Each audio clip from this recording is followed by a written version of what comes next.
السلام عليكم، جمعة مباركة البنات. ان شاء الله تكونوا كامل بخير وعلى خير. بسم الله والصلاة والسلام على رسول الله. اليوم جبت لكم واحد المشروع اللي هو هايل بزاف، اكيد راح يعجبكم ويعني حاجة شابة، حاجة كلاس، وراح ينفع قلت لكم كمشروع مصغر مربح في المنزل. اذا لعمل هذا المشروع او هذا النماذج واش نحتاجو سكاي، هذا الجلد، نحتاجو قماش الفرو، نحتاجو لي هكذا نتاع المترا. انا شريت اون بواط على حساب اللون تاعها، على حساب لون الفرو اللي عندي. ونحتاج ايضا الورود. هذه هي السلعه البنات. هاد السلعه اللي شريتها عفوا راح تقيس لكم يعني بزاف نتاع المفارش، ولكن انا خدمت معكم 3 فقط. اذا هادو هما الورود متوفرين في كامل محلات بيع لوازم الخياطه. قبل ما نمروا في طريقة صنع هذا أو هذه المفارش، راح نعرفكم بواحد القناة اللي هي قناة جديدة في الميدان. صراحة قناة يعني في المستوى، تقدم نصائح، تقدم مواضيع جد شيقة. نتمنى تدخلوا يعني ديو لها اشتراك، ديو لها لايكات، تشجعوها للاستمرار. وحد موفق للجميع. خليكم الرابط نتاعها أسفل في صندوق الوصف.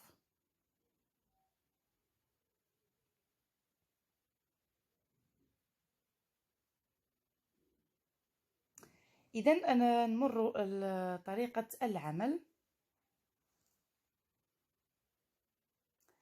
أول حاجة راح نحكم هكذا يعني الجلد أو السكاي نتاعنا. قلت لكم السكاي يدير نشيط باللون الأبيض، كشغل جاي فيه لمعة، كي تقربوا ليه فيه رشمة تاع ورود وفيه لمعة، يعني حاجة شابة. راح ناخذ 3 دوائر متفاوتة الحجم.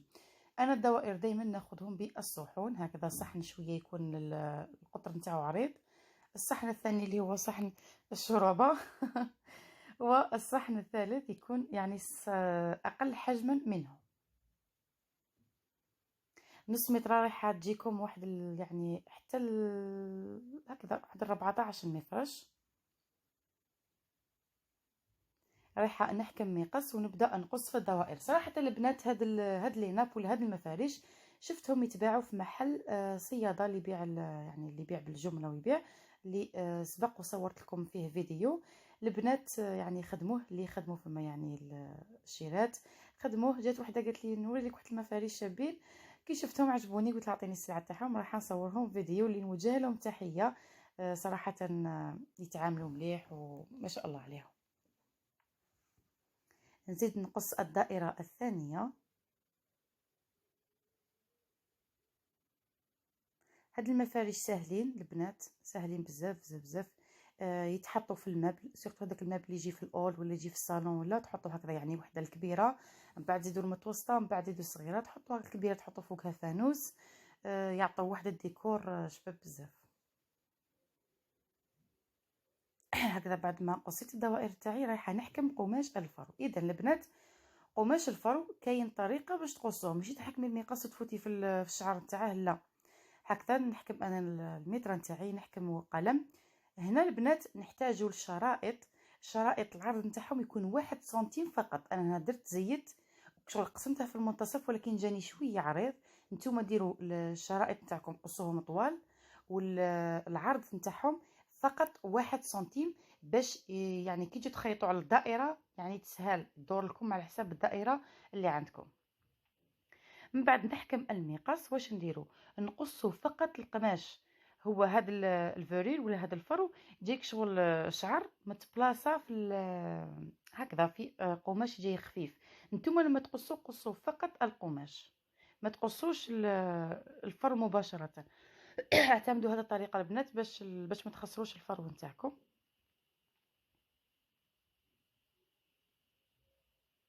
هكذا. من بعد نروح على ماكينه الخياطه. انا هنا هذا الفيديو راني نصور فيه في لاتولي يعني في الورشه نتاعي. هذه الماشينه جاك افكات، ماشينه صراحه قمه قمه قمه. من بعد ندير لكم ان شاء الله عليها فيديو مفصل. هكذا تبقاو تخيطوا يعني خيطوا طريق واحدة فقط. انا درتها شوية عريضة البنات، من بعد زدت نقصت منها. ديروا فقط العرض 1 سنتيم باش يعني هذيك الفرو يقيس لكم بزاف. انا قال لي ما نبيعش بال25 سنتيم، باعوا لي نص متر جاتني ب65 ألف. يعني هذا المحل يبيع الفرو بسعر مليح بزاف، ما يبيعوش غالي. نتوما 25 سنتيم فقط ولا حتى 20 سنتيم فقط تكفيكم، يعني تقيس لكم مع نص متر نتاع هذا سكاي تجيكم وحده 12 حتى ل 14 قطعه. كل 3 قطع تبيعوهم ب 45,000 حتى ل 50,000. هكذا نبدا نخيط بشكل دائري. لما تقصوا قلت لكم الشرائط نتاعهم، العرض فقط 1 سنتيم، رايحين تخيطوهم بكل سهوله.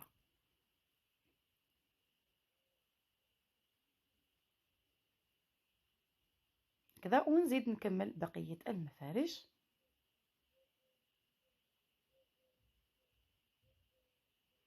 اذا هذو هما المفارش تاعنا بعد ما خيطنا لهم الفرو تاعهم. واش نديرو هنا؟ ندير مسدس السيليكون تاعي يسخن، ورايحه ندير طريق سيليكون فوق الخياطه البنات. ديروا فوق الخياطه باش الخياطه ما توليش تبان وتجيكم الناب نتاعكم انفيني ويجيكم شباب.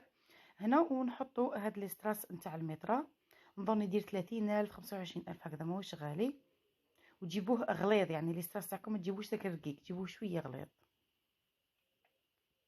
هكذا. ونبدا نبلاصي كامل على الحد نتاع الدائره نتاعي ولا تاع المفرش نتاعي.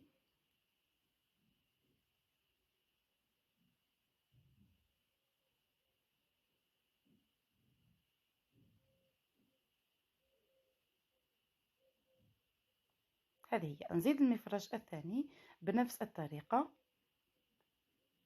العمل تاعهم سهل جدا، ممتع. تقدروا تخدموا البنات. شوفوا اذا بغيتوا ديروهم كمشروع اعتمدوا اللون الابيض، سكاي باللون الابيض او اللون الباج.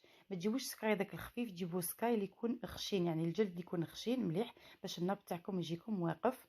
قلت لكم ما ديروش الالوان، خطوكم من هذاك الاخضر والموف والاحمر، انيلي هذوك خليناهم في 2019. المهم ديروا باللون الابيض، اللون الباج، واللون الفرو نتاعكم تقدروا تغيروا، يعني ديري على حسب المقام اللي عندك ولا ديري اي لون انتي تبغيه. اذا بعد ما كملت المفارش نتاعي واش رايحه ندير؟ رايحه نحكم الورود. الورود انا جبت في الغوز، في الغوز كلير، في الغوز جاي فونسي يعني بالسومو، وجبت ايضا في الباج، يعني جبت 3 الوان. هادو ورود راهم يتباعوا في محلات البيع لوازم الخياطه. مانيش عارف شحال حسبهم لي الحبه، ليسونسيال المهم ما يكونوش غاليين بزاف، بالك يديروا 100 دورو الحبه على ما اظن ولا اقل. ونحطو هكذا في مكان الالتقاء نتاع لي ستراس اللي عندنا. نديرو هكذا شويه نتاع السيليكون ونثبتو الورود نتاعنا. اذا البنات ها هي النتيجه النهائيه. خدموا هكذا، شروا هذاك لي ساشي نتاع لومبالاج، انا راه عندي في لاتولي بعد ان شاء الله نصور لكم. ديروا هكذا وحده فوق وحده فوق وحده، يعني بيعوهم 3، كل 3 يتباعوا وحدهم. قلت لكم 45,000 حتى ل 50,000. شوفوا شحال شابين، يعطوا منظر جميل جميل جميل جدا وانيق للمابل اللي يتحط في سواء تحطوهم في غرفه النوم او في الصالون او في هذوك لي مابل اللي يتحطوا في الاول.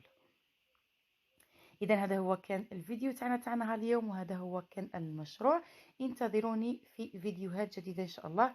راح لكم خياطه ملابس الصيف والقناضر وكامل اللي حطيت لكم في المنتدى. قلت لكم واش راكم باغيين مشاريع مصغره او القناضر اللي راهم دايرين البوز، يعني حاجه شابه اللي تكون عامله سوكسي يعني في الاسواق. قلتوا لي ديري لنا قناضر. هذا الاسبوع ان شاء الله راح نبدا لكم بلي موديل ان شاء الله يعجبكم، ان شاء الله تستافدوا منهم.